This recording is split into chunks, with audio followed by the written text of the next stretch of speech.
Dahil day off ngayon, tara at magpapawis. Plus 26 degrees. Medyo mainit, pero okay lang. Sanay naman tayo sa init.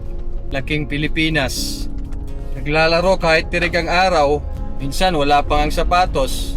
Papawis lang, shoot lang. Di ko na matandaan kung ilang taon nang di na ako nakahawak ng bola. Dati sa Pilipinas halos kada hapon naglalaro ng basketball. Ngayon dahil sa busy, sa trabaho, meron ng pamilya, may mga maliit na bata, di na masyado nakakapaglaro. Ngayon papampagin natin yung mga kalawang na naipon sa katawan. Talon-talon ng konti. 5:33 ng hapon, pero tirik na tirik pa rin ang araw. Sa Pinas parang nasa alas 11 pa ng umaga. Mangingitim na naman tayo, although hindi naman tayo kaputian. Wala naman tayong skincare. Dito muna tayo sa silong saglit. Antayin natin yung mga kasama natin magpapapawis. Basketball court siya na ginagawang hockey rink kapag winter. So basically yung floor na to magiging ice pagka winter, pero pag summer naman siya basketball court. Ayan na yung kasama natin. Rinig ko na yung dribble ng bola. Ayan.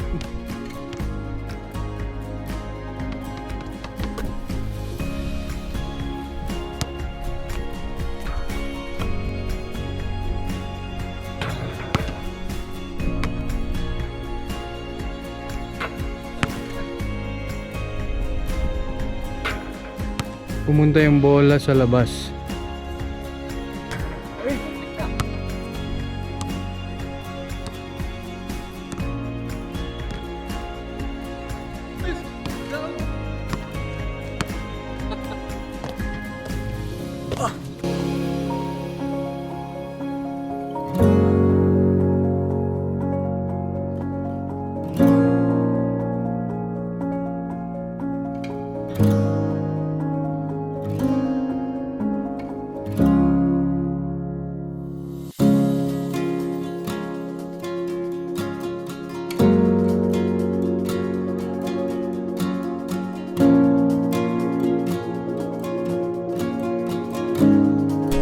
Tapos din ang pagpapapawis, guys. Pauwi na tayo. Medyo nanibago yung katawan pero kinaya naman.